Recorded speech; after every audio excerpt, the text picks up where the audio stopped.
이번 중국의 전승절 열병식에서 여러 신규 장비들이 나왔는데 이 중에 눈에 들어오는 게 백식 전차와 전투 지원차였습니다.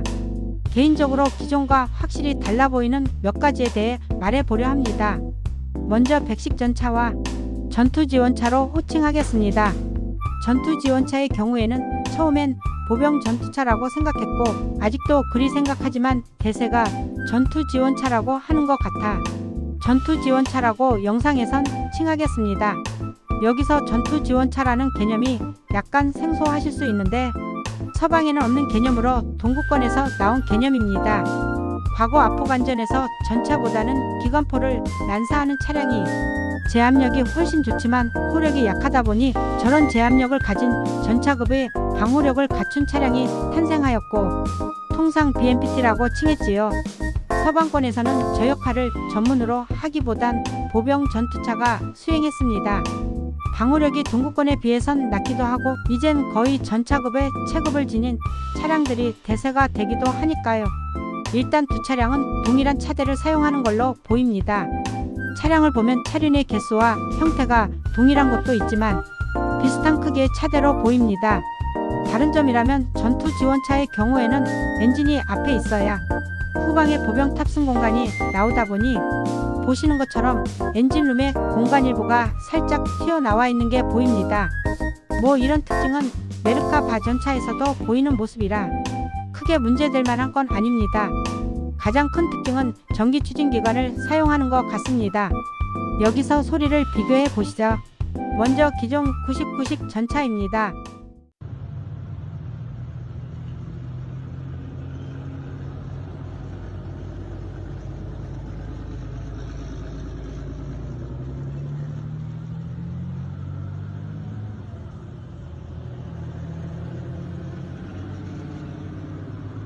보시면 디젤 엔진 특유의 소음과 낮은 대역의 소리가 들립니다.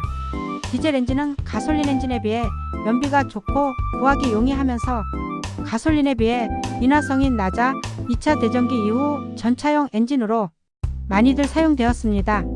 하지만 엔진 특유의 낮은 대역의 소리는 밤 시간대에 위보단 아래쪽으로 멀리 퍼지다 보니 은밀성에서 문제가 있긴 합니다. 그리고 다음은 백식 전차 계열의 소리입니다.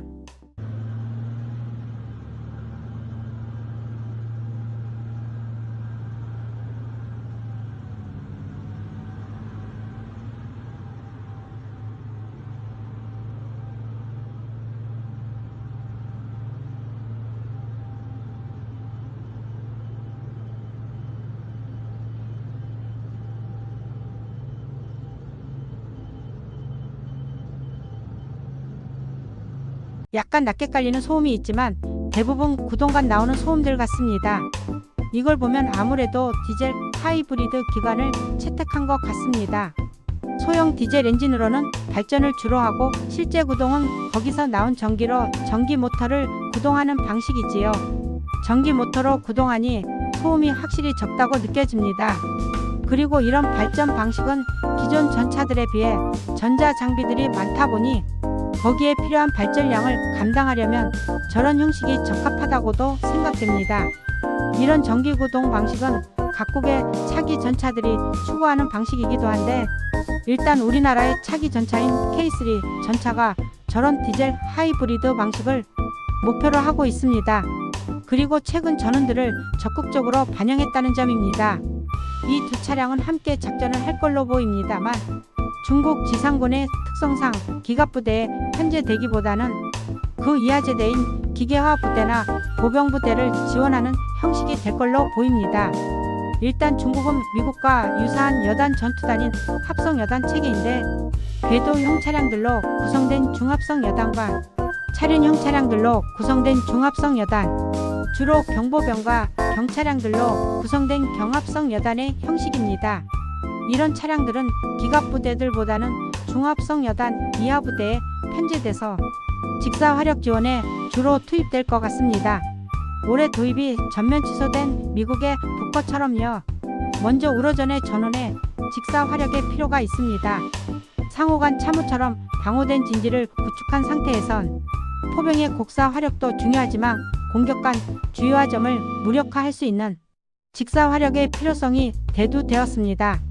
여기서 직사화력은 전차가 사용하는 고폭탄을 사격통 제장치로 정밀하게 사격하는 지원을 말합니다. 이런 요구들이 있다 보니 고폭탄이 없는 서방권보단 기존 동구권 전차가 요구되거나 고폭탄이 없는 120mm 활강포보다는 해시탄이 있는 105mm 강선포가 더 선호되기도 했고요. 여기서 105mm 해시탄은 단순히 점착 유탄이라 대전차용이라 생각할 수도 있겠지만 작양량이 6.6파운드, 얼추 3kg 정도로 거의 125mm 활강포에서 쓰는 고폭탄에 좀 못 미치는 고폭탄이라 볼 수 있습니다. 그리고 드론에 대한 대응입니다. 양 차량들은 거의 레이더 등 센서로 도배가 되어 있습니다. 이런 센서들로 드론 등 위협을 탐지하고 능동 방어 장치나 원격 사격 장치로 요격하는 방식으로 대응하려는 것 같습니다. 기존 차량들은 이런 요소들이 부족하다 보니 사방에 그물을 치거나 뚜껑을 덮어서 드론의 공격에 대응하는 야전급 조방식을 주로 사용 중인데 중국의 경우에는 능동 방어 장치가 이축 형태를 보여 상하좌우 조절이 가능하니 상부에서 다가오는 위협에도 대처가 가능해 보이고 사통 장치와 연동되는 원격 사격 장치로 원거리에서 대응도 가능해 보입니다. 특히나 전투 지원차의 경우엔 상부에 간이 형태의 대공 레이더로 보이는 것도 있는데 지향성 에너지 무기로 쓰기엔 차량의 발전량이 감당 못할 테니 레이더로 보입니다. 그렇다면 저 레이더로 탐지한 드론 같은 공중 위협을 상호 공유하며 자체 보유한 30mm 기관포 등으로 요격할 수도 있겠지요. 그리고 상황 파악 능력의 향상입니다. 전투 차량의 경우 방호 문제로 주변 시야 확보가 매우 제한됩니다. 그러다 보니 전면도 그렇지만 측후면은 관측이 거의 불가 수준이지요. 이런 상황을 활용해 전차의 측면으로 보병이 공격하는 경우도 많습니다. 이런 문제를 해결하기 위해 나온 것 중에 하나가 이스라엘에서 나온 아이언 비전입니다. 차량 주변에 카메라를 설치하고 카메라로 보는 영상을 승무원이 착용한 전시기를 통해서 바라보는 방식입니다. 이걸 통해서 360도 관측이 가능해 생존성이 향상되겠지요. 이걸 저 110계열 차량들이 장비하고 있습니다. 그런 만큼 상황인식 능력이 기존 차량들에 비해 향상될 걸로 보입니다. 그리고 멈티입니다. 전투 지원차 후방에 보면 탑승 공간 옆을 차지하는 요소가 보이는데 여기에 드론이나 다른 전자 장비들을 탑재하는 걸로 보입니다. 드론 운영 요원이 상부 해치를 통해 드론을 설치하고 내부에서 운영하는 방식 같은데 이런 방식의 운영은 전투 수행간 매우 도움이 될 겁니다. 드론이 공격용으로 많이 사용되다 보니 엄청 좋다고 사람들이 생각하는데 실제로는 성공률이 그리 높진 않습니다. 그보단 표적을 획득하고 전투 피해 보고를 하는 방식이 훨씬 효율적이지요.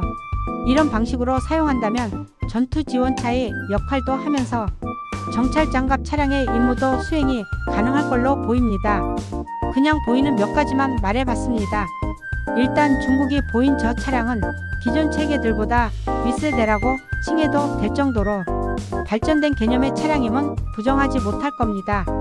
중국의 무서운 점이라면 정치체제는 변화를 받아들이지는 않지만 기술 분야에서는 변화를 받아들이고 그에 따라가는 속도가 가장 빠르다는 겁니다.